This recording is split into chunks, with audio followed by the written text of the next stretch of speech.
Hai Sobat Browsing, masih berada di sekitar daratan Inggris? Mungkin sebagian dari kita pernah menonton film Pirates of the Caribbean. Film yang mengangkat tema bajak laut dengan tokoh utamanya yang bernama Jack Sparrow, seorang kapten bajak laut yang bisa dibilang sedikit konyol dan tidak bermoral. Tokoh yang diperankan dengan baik oleh aktor Johnny Depp. Tapi siapa sangka meski film tersebut hanyalah cerita fiksi, namun tokoh utama yang kita kenal sebagai Kapten Jack Sparrow adalah referensi yang diambil dari tokoh nyata dalam sejarah.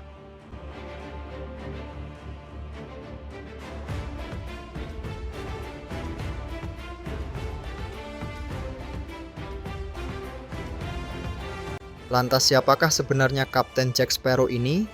Tokoh yang katanya memang nyata ada dan tercatat dalam sejarah. Untuk mengetahuinya kita akan kembali di sekitar abad 16.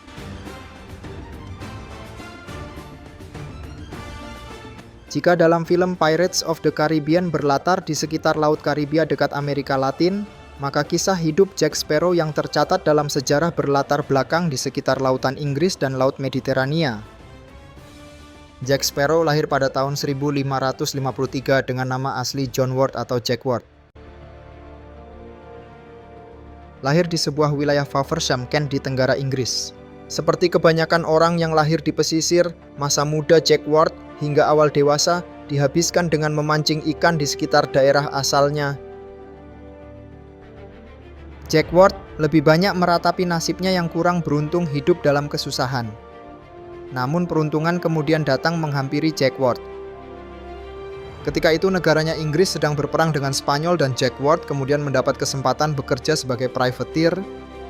Tapi apa sebenarnya privateer itu? Privateer adalah kegiatan berupa menjarah atau membajak suatu kapal di laut. Oh, semacam bajak laut ya? Oh, tentu bukan dong, itu berbeda. Perbedaan bajak laut dengan privateer adalah jika bajak laut menjarah dan menyerang segala kapal yang ditemuinya dan bertindak atas keinginan mereka sendiri, maka privateer adalah kegiatan operasi atas izin negara dan hanya menjarah menyerang kapal-kapal musuh negaranya. Jack Ward lalu mendapat tugas pertama sebagai privateer dan menjarah kapal-kapal Spanyol dengan lisensi dari Ratu Elizabeth I dari Inggris. Profesi baru yang dijalani Jack benar-benar mengasah kemampuannya sebagai perompak di laut.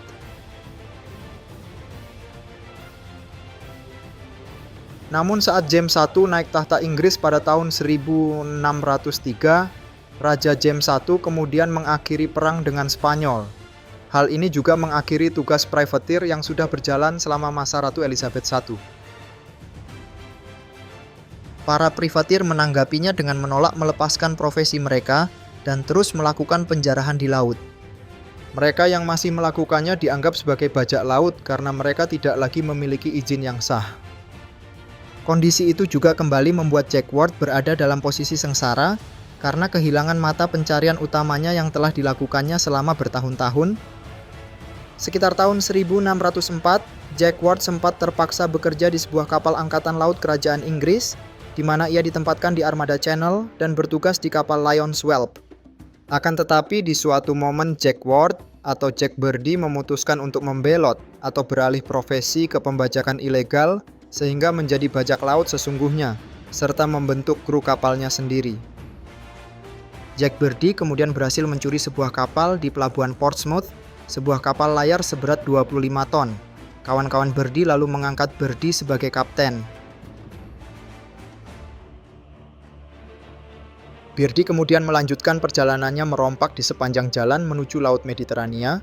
Birdie terus berganti-ganti kapal dan merekrut sejumlah awak kapal baru selama beberapa kali saat bersinggah di berbagai wilayah, di mana akhirnya ia mampu memperoleh sebuah kapal milik Belanda dengan 32 senjata yang ia beri nama The Gift.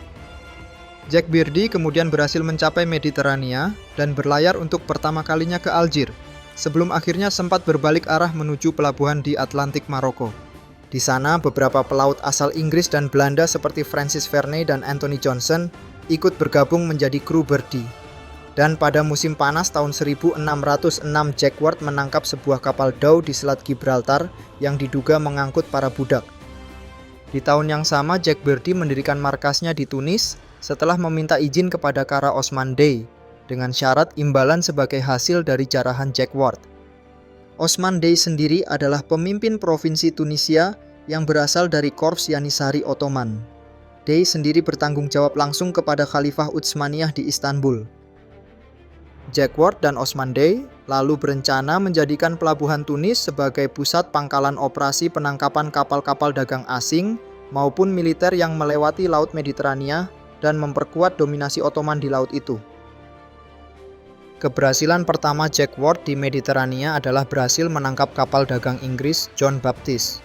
Jack Ward lalu merubah nama kapal dagang itu menjadi Little John berdasarkan nama pahlawan rakyat Inggris.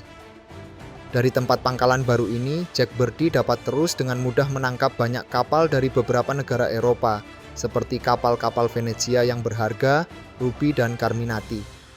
Dengan ini Jack Ward telah melengkapi koleksi armadanya mulai dari The Gift, Little John, Ruby, dan Caminati.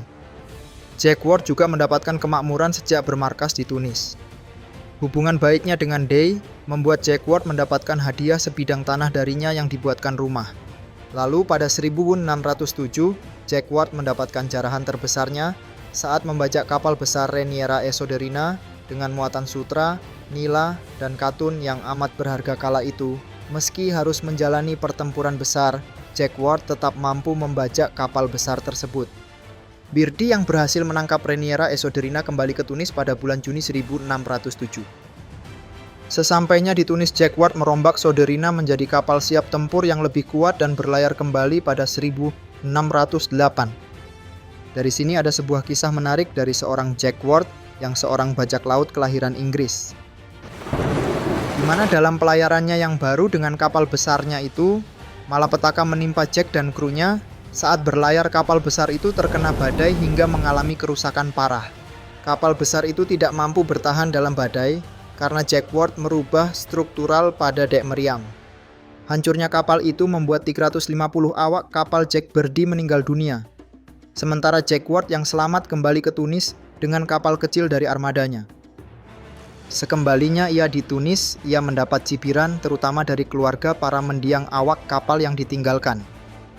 Oleh karena hal itu, Jack Ward pun dalam keadaan kesulitan hingga meminta perlindungan kepada Dey dari Tunis. Kara Osman Dey, sang penguasa provinsi Ottoman di Tunisia, menepati janjinya dan memberinya perlindungan. Setelah kehancuran karirnya, Jack Ward pun mengambil keputusan penting pada 1610. Dia dan krunya memutuskan menjadi mualaf dengan masuk Islam. Setelah menjadi Islam, Jack Ward atau Jack Birdy merubah namanya menjadi Yusuf Reis dan menikah untuk kedua kalinya dengan wanita kelahiran Italia sambil terus mengirim uang kepada istrinya yang berkebangsaan Inggris. Ia sempat bertugas di Kekaisaran Ottoman pada tahun-tahun terakhir karirnya di bawah Gubernur Aljazair. Selain kehebatannya dalam mendominasi Mediterania di abad ke-17, ia juga dikenal sebagai penyelamat bagi ribuan Muslim dan Yahudi yang mencoba melarikan diri dari Spanyol karena ancaman pembunuhan. Setelah tahun 1612, ia memutuskan mengakhiri karir bajak lautnya dan memilih untuk mengajar bajak laut yang lebih muda tentang persenjataan dan navigasi. Ia telah memperoleh banyak keuntungan dari pembajakannya dan pensiun di Tunisia untuk menjalani hidup yang mewah dan nyaman. Meski begitu, di akhir-akhir masa hidupnya, kebiasaan buruknya ketika muda, terutama saat masih aktif di lautan Inggris, tidaklah hilang begitu saja, hingga kemudian dia meninggal pada 1622 di usia 70 tahun akibat wabah. Itulah kisah nyata yang tercatat dalam sejarah dari seorang Jack Ward, Jack Birdy, Yusuf Reis atau Jack Sparrow, yang dikenal sebelumnya sebagai bajak laut terbesar dari Inggris, namun kemudian berubah menjadi seorang laksamana angkatan laut di bawah bendera Kekaisaran Ottoman pada awal abad 17 yang berhasil mendominasi Laut Mediterania.